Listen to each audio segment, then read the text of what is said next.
interested in Nnamdi's freedom. Because when that conversation that I talked to you about was supposed to kick off, they said, no, don't be in a hurry. We want to do more election first. If you release Nnamdi Kanu, we are going to lose in Imo. The APC will lose. That was the first political consideration that led to the suspension of Nnamdi Kanu's release or conversation about his release. Politics. And it was championed by the Southeastern political elite. And I have spoken about this publicly. And nobody has denied it. In fact, it was after I spoke about it that they went and sat together and had a charade. I don't know in which of the states. All the governors saying they are going to pursue Nnamdi Kanu's release. All the governors. They never did anything about it as a group because they are half-hearted interested in his release. And Tinubu is enjoying it because the chaos that is happening in the Southeast gives them the opportunity to be doing what they want to do in Nigeria. And I have said it publicly and openly all the time. The Nigerian political elite as a whole love it when there's chaos everywhere because the more chaos there is, the less space they have to. All right, wonderful people. Welcome back to this wonderful channel where we'll bring you back-to-back update and information as see the hot. In case you have not joined our social media handle, what are you waiting for? Kindly go ahead and subscribe, like, comment, share, and also remember to on your notification button so that whenever our news is dropping, you will be the first. We'll collect them. You have watched that video. I purposely wanted to drop that video first for you. This is coming not from an Igbo man. It's coming not from a political, let me say, a political opponent. This is coming from a Yoruba man, and you have heard it. And he said that since he made the statement, that nobody has come to challenge him to say that what he's saying is a lie. Ịma na ndị be anyị sị na agbasi ọsọ eme gịnị agụkwanye maịlụ. Because at the end, no one will justify the means. In carbon can do Igbo.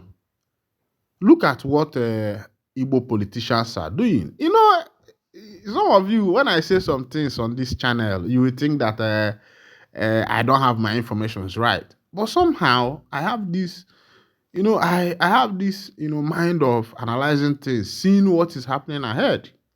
Sometimes some of you used to, I have been saying it, that these politicians are using Kano for their game because they know that Kano controls a heavy crowd. So you see some of them, whenever they want to vie for any office, what they will do is to start talking about Mazen Nnamdi Kanu. They will go, they will tell you how they want to release him, how they want to do this, how they want to do that. They are now using Mazen Kanu as their war dog. Yes, indirectly, Kano has become their war dog because whenever they want to win a particular office, they will make Igbo to know that they are interested in making sure that the due date is released. And through that, you will see Igbo people supporting them, giving them their support and the rest of them. And immediately after that, they get into office, everything fizzles away. It happened in a lot of places. It happened in Anambra, it happened in Abia State, it happened in Imo State, and the rest of them. This is the man you saw talking there is the man called Sauri. He's also the man that is the CEO of Sahara Reporters. Most of the time, he reports a lot of deep information. Even there was a time the government of Nigeria seized his passport, took him to court. I don't know whose government is that. That was in the government of Muhammadu Buhari or something like that. I think he was able to get his passport back in this present government. And that has not stopped him from speaking the truth. Look at what he said. Even Tinubu is happy of the chaos that is happening in the southeastern part of Nigeria because that way they govern less places and nobody puts eyes in what they are doing. You see them win election. They like the chaos so that they can just win election freely. They can just go at all those zones where they're having issue. They write their own election result because they know that place election doesn't hold. You see how myopic, how poor thinkers our politicians are. They are myopic in nature, they are myopic in sight, they are poor in their thinking. Other nations are looking for a way to eradicate terrorism, eradicate insecurity, eradicate poverty, but our own nation, where we find ourselves, our politicians are using it as a tool to win their election. Using insecurity as a tool, using terrorism as a tool, using imprisonment of political activists as a tool to be able to get what they want, because they don't want anybody to stand on their way. They don't want anybody to stand on their way. They don't want the masses to rise to the task. They don't want the masses to rise to the truth. If you rise to the truth and speak the truth, jail becomes your portion. Police shootout becomes your portion. Army invasion becomes your portion. That is the yardstick that the politicians that we have today have set. This was not originally, even though Nigeria politics was bad from day one. Remember that the first election in this nation, the first ever election after independence, was rigged. If you are a political science student, you will agree with what I'm saying, that the first ever election in this nation was rigged. That was when the introduction of rigging election came in.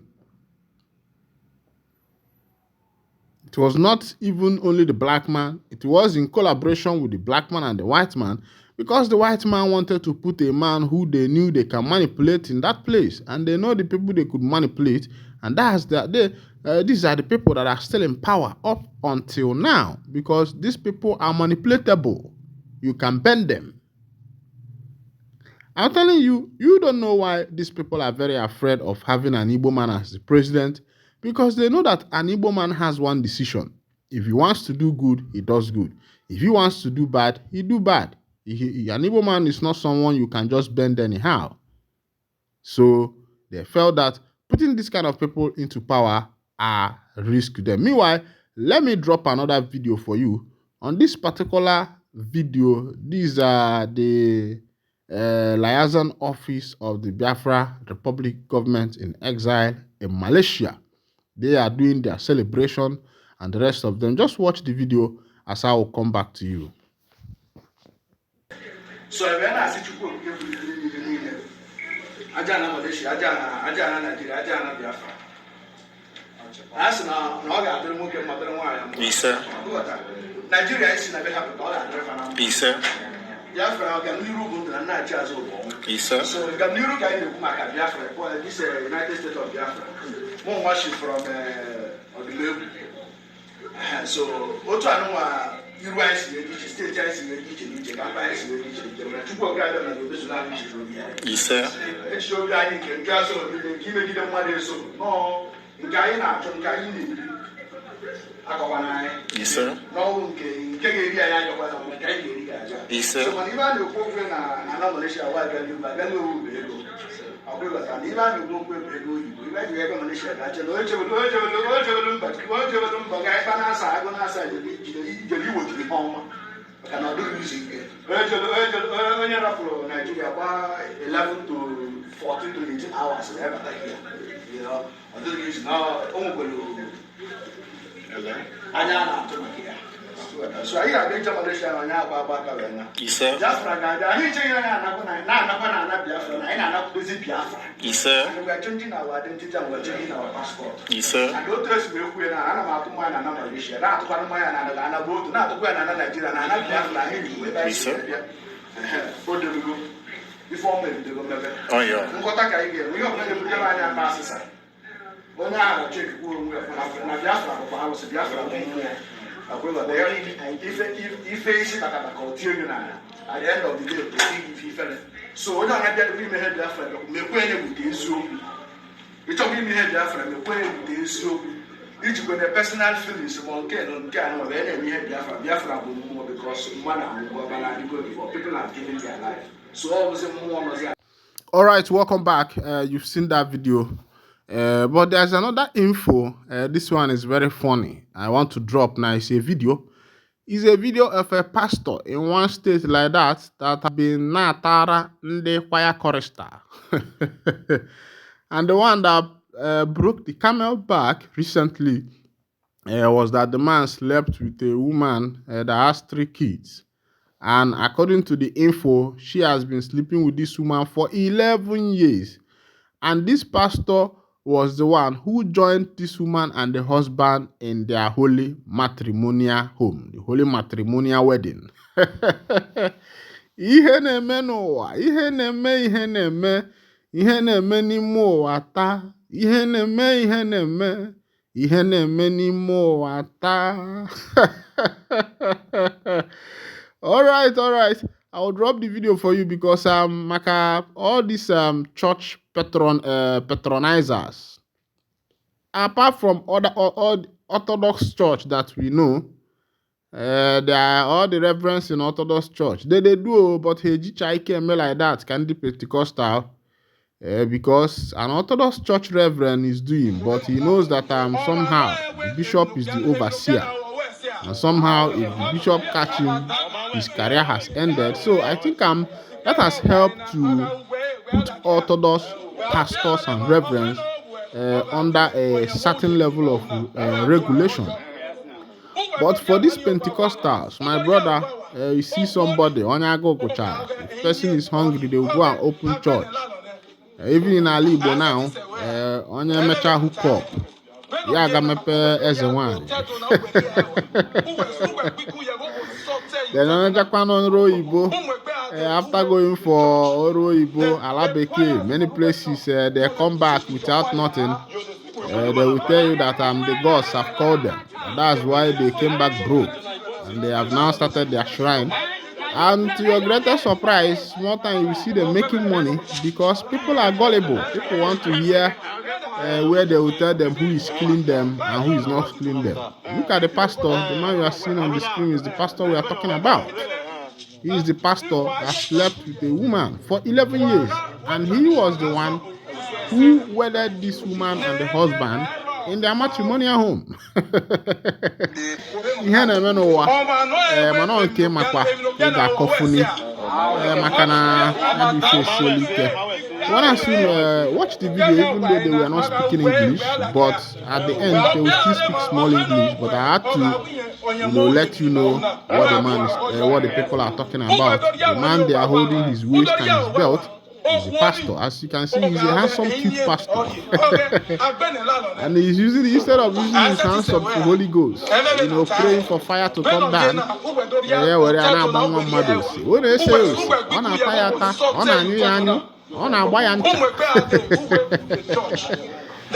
All right. And the pastor Biko Keneno stop disgracing us because you people are making this thing to look as if heaven is no more real, or that there is nothing like God, or that this Christianity our fathers taught us that is something to hope for. But Christianity is actually a good thing because there is a lot of things that Christianity did for us in Africa.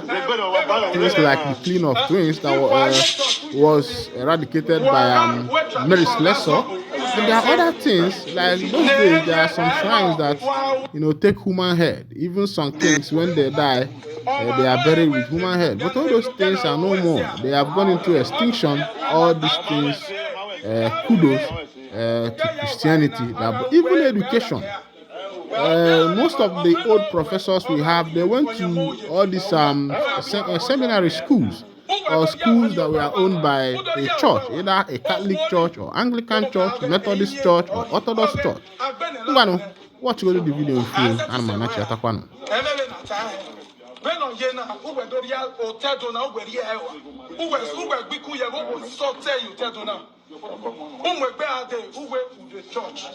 The choirs in a Ruwe church, you will sleep with your choir. You will sleep with your choir.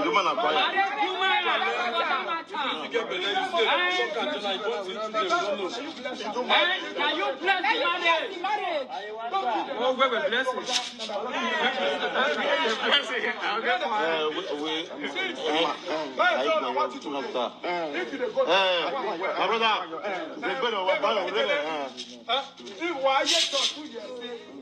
Waga, what tradition gas up, who's say, Nay, error, wow.